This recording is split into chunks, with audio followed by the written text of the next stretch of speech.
Bonjour, j'espère que tu vas bien. On va commencer la séquence 111 de Pigby avec des soustractions en cachant les doigts de Patty. Et là, il va falloir que tu choisisses si on cache au début ou à la fin. Alors, tu te souviens, si on enlève un petit nombre, on cache à la fin. Et si on enlève un grand nombre, on cache au début. Alors, on commence avec 13 moins 9. Alors, je prends le carton de 13, on l'imagine, c'est 10 et 3. Ah, j'ai oublié de te dire, si tu n'es pas encore au point avec les soustractions en imaginant les doigts de Patty, tu peux regarder à nouveau la vidéo 23. Voilà, c'est dit. Alors donc, j'ai 13, c'est 10 et 3. Et je vais faire 13 moins 9. Je vais en cacher 9. Alors, imagine que je cache 9. Combien je vois ? Tu mets en pause pour réfléchir. Alors 13, c'est 10 et 3.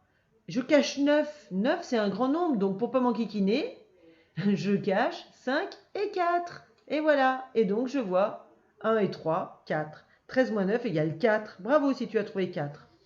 Maintenant, on va calculer 11 moins 6. J'ai le carton de 11, c'est 10 et 1. Et je vais en cacher 6. Alors, je te laisse imaginer où je cache. Alors, 11, on regarde, c'est 10 et 1. Et quand on imagine 10 et 1, on voit tout de suite là, regarde. Donc, on ne s'enquiquine pas, on fait comme ça, et hop, on voit tout de suite qu'il en reste 5. Voilà, 11 moins 6 égale 5. Alors évidemment, tu aurais pu aussi cacher 6 au début. Donc 6, si tu caches 6, tu caches 5 et encore 1. Et après, tu vois 4 et 1, c'est-à-dire 5. On trouve bien sûr le même résultat. Bravo si tu as trouvé 5. Maintenant, on va calculer 12 moins 4. Alors 12, c'est 10 et 2. Et je vais en cacher 4. Au début ou à la fin ? Alors 12, c'est 10 et 2. Et 4, évidemment, je vais le cacher à la fin, puisque c'est 2 et 2. Et donc, maintenant, j'en vois 5 et 3, 8. 12 moins 4 égale 8. Bravo si tu as trouvé 8. On va calculer maintenant 17 moins 12. Alors là, c'est 17. C'est 10 et 7. Et j'en cache 12. Alors, plutôt au début ou à la fin ? Eh bien, on en cache 12 au début, évidemment. 17, c'est 10 et 7. Et j'en cache 12, c'est-à-dire que j'en cache 10 et 2. Et donc, j'en vois 3 et 2, 5. 17 moins 12 égale 5. Bravo si tu as trouvé 5. On va calculer maintenant 14 moins 6. 14, c'est 10 et 4. Et j'en cache 6. Au début ou à la fin ? Eh bien, 14, hop, je te montre 14. C'est 10 et 4. Et j'en cache... combien j'ai dit 14 moins combien ? Moins 6. Donc j'en cache 4 et encore 2. Et j'en vois 5 et 3, 8. 14 moins 6 égale 8. Bravo si tu as trouvé 8. On va calculer 15 moins 4. Alors 15, c'est 10 et 5. Et je vais en cacher 4. Au début ou à la fin ? Alors 15, le voilà. C'est 10 et 5. Et je vais en cacher 4 à la fin, évidemment. Et donc j'en vois 10 et 1, c'est-à-dire 11. 15 moins 4 égale 11. Bravo si tu as trouvé 11. Et pour terminer avec les soustractions, on va calculer 19 moins 4. Alors j'ai 19, c'est 10 et 9.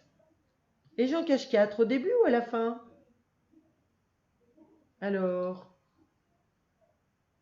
19, c'est 10 et 9. Et bien sûr, je vais cacher 4 à la fin. Et donc je vois qu'il en reste 10 et 5, c'est-à-dire 15. 19 moins 4 égale 15. Bravo si tu as trouvé 15. Maintenant, on va faire une dictée de nombres. Alors, la dictée de nombres, on commence à avoir l'habitude. D'abord, tu vas écrire le nombre 7 groupes de 10 et 6. Tu mets la vidéo en pause à chaque fois pour réfléchir. Alors, 7 groupes de 10, c'est 7 dizaines. Et 6, On a donc 76. Bravo si tu as trouvé 76.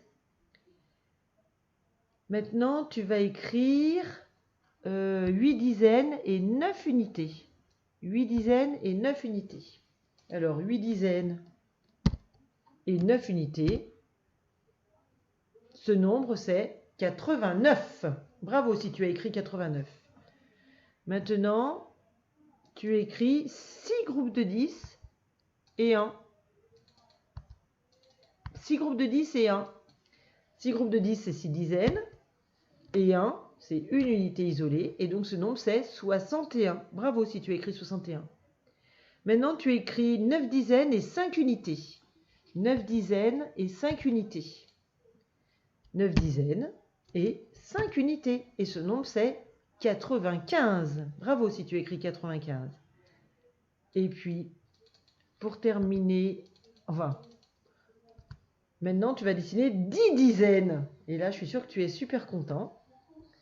Et 10 dizaines, c'est 10 dizaines et 0 unité. Et ce nombre, c'est 100. Bravo si tu as écrit 100. Alors, on continue.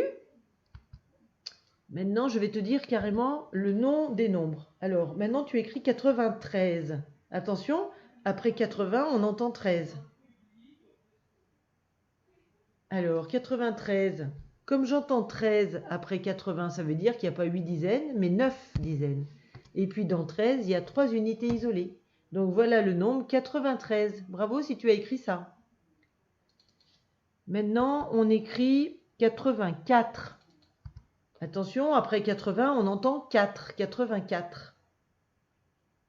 Eh bien, 84, il y a 8 dizaines et 4 unités isolées. Voilà 84. Bravo si tu as écrit 84. Maintenant, tu vas écrire 77. 77. Alors attention, après 60, on entend 17. Alors 60, c'est 6 dizaines, mais comme on a entendu 17, il y en a une de plus, donc 7 dizaines. Et dans 17, il y a 7 unités isolées. Voilà 77. Bravo si tu as écrit ça.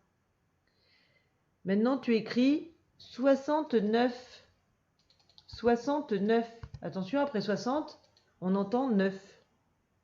Donc 69, dans 60, il y a 6 dizaines et il y a 9 unités isolées. Voilà, 69. Bravo si tu as écrit ça. Maintenant, tu écris 95. 95. Alors, dans 95, on entend 15. Et donc, ça veut dire qu'il n'y a pas 8 dizaines, mais 9 dizaines. Et dans 15, il y a 5 unités isolées. Voilà donc 95. Bravo si tu as écrit ça. Et pour terminer avant le fichier, on va écrire 85. Attention, après 80, on entend 5. 85. Alors 80, c'est 8 dizaines et 5 unités isolées. Voilà le nombre 85. Bravo si tu as écrit ça. Et maintenant, on va faire les petits ronds dans le fichier. Tu vas à la page 142 et on commence avec le rond violet. Et là, tu écris 99. 99. Dans le vert, 72. 72. Dans le rouge, 94. 94. Dans le bleu, 87. 87. Et pour terminer le rose, 61. 61. Voilà, le travail se poursuit avec le cadre A, mais on se retrouve dans une autre vidéo. À tout à l'heure.